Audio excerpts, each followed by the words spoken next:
The platform for the airborne portion of the ANUPD-7 system is the Army's OV-1 Mohawk, justly famous for its capabilities in photographic and infrared surveillance. The fact that it can be quickly configured for the SLAR mission, as indicated by its antenna housing, adds to its utility. Radar imagery is captured in permanent form on a film strip that records the information photographically. Imagery is heat processed and is visible to the observer in only minutes after it has been acquired by the radar. The ANUPD-7 is ECCM hardened, and the recorder unit provides operator controls that enhance its protective capabilities in the threat environment. The ANUPD-7 receives precision positioning data from the aircraft inertial navigation system. Information from the inertial navigation system is integrated with mission data inserted by the Airborne Data Annotation System, ADAS, and the resulting composite data is recorded on the film strip along with radar imagery.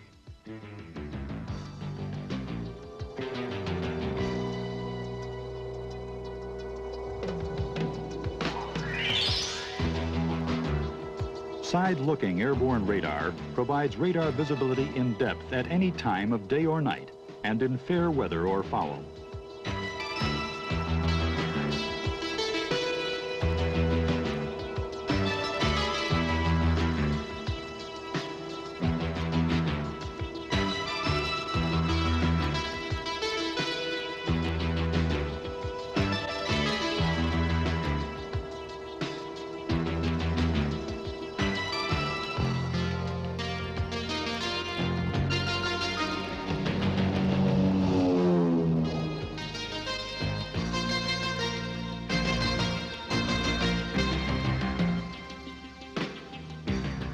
The fact that radar imagery becomes visible to the observer aloft and simultaneously in the ground station in near real time lends the system's special intelligence acquisition value and usefulness. For both air and ground systems, the display includes both fixed target information at the left and moving target information at the right. Between them is the mission ADAS data. The fixed target imagery is rendered at full density. Moving target imagery is identical, except that only a residual fixed target image is used as a reference for accurate location of moving targets with respect to readily identifiable terrain features. Fiducial marks align the ADAS data accurately with moving target imagery, providing extremely precise position data for immediate or future use, because it shows exactly where the radar was looking at the instant the fiducial mark appears. Additionally, there are range marks at 20-kilometer intervals, and the aircraft ground track, providing additional reference information.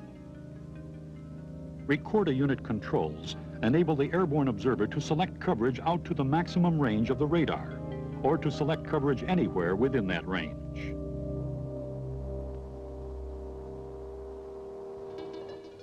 The radar signal, a narrow beam, radiates diagonally, oriented slightly down from the horizontal plane of the aircraft.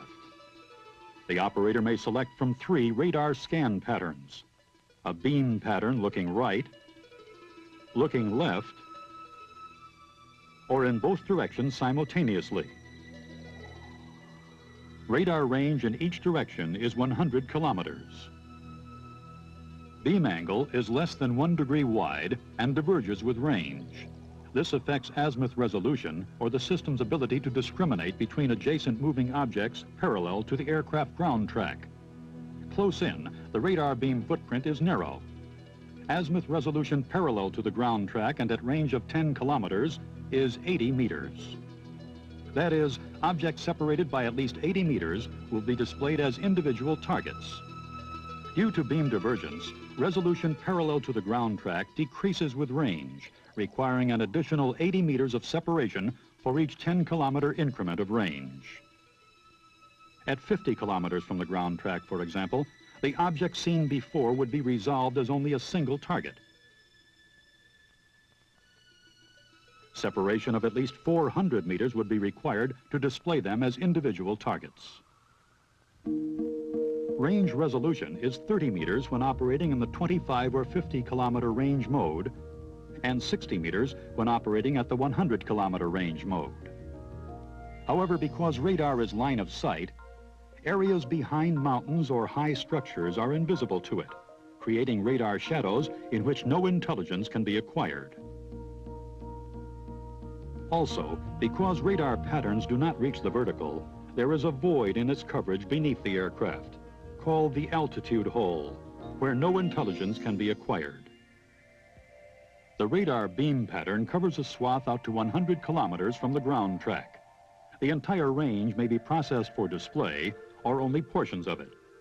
The operator may, for example, select a processing range of 25 kilometers close in, covering FLOT, where critical intelligence is needed, or deep in the rear, equally critical in the air-land battle of the future. The 25-kilometer range may be selected at 10-kilometer delay increments. This allows the radar system to process the selected radar information from 0 to 25, 10 to 35, 20 to 45,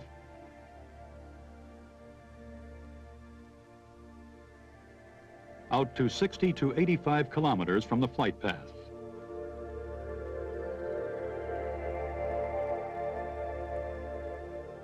The delay function may also be used in the 50-kilometer range mode to the maximum range delay of 50 kilometers. There is an additional feature of the AN/UPD-7 system that is of inestimable value in intelligence acquisition. The scale of radar imagery produced exactly matches that of tactical maps in the scales conventionally used. For example, the moving target imagery shown here at the top of the screen is at 25-kilometer range. The equivalent map of the identical area is in the scale of 1 to 250,000. Radar imagery at 50-kilometer range equates to a tactical map in the scale of 1 to 500,000. Radar imagery at 100-kilometer range matches the tactical map in the scale of 1 to 1 million. Consequently, both airborne and ground observers can use identical grids to rapidly locate moving targets of interest. For instance, this return suggests a train.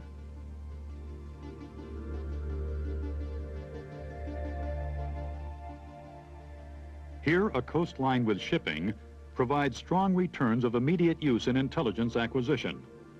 A single surveillance mission does not provide direction or rate of movement of moving targets.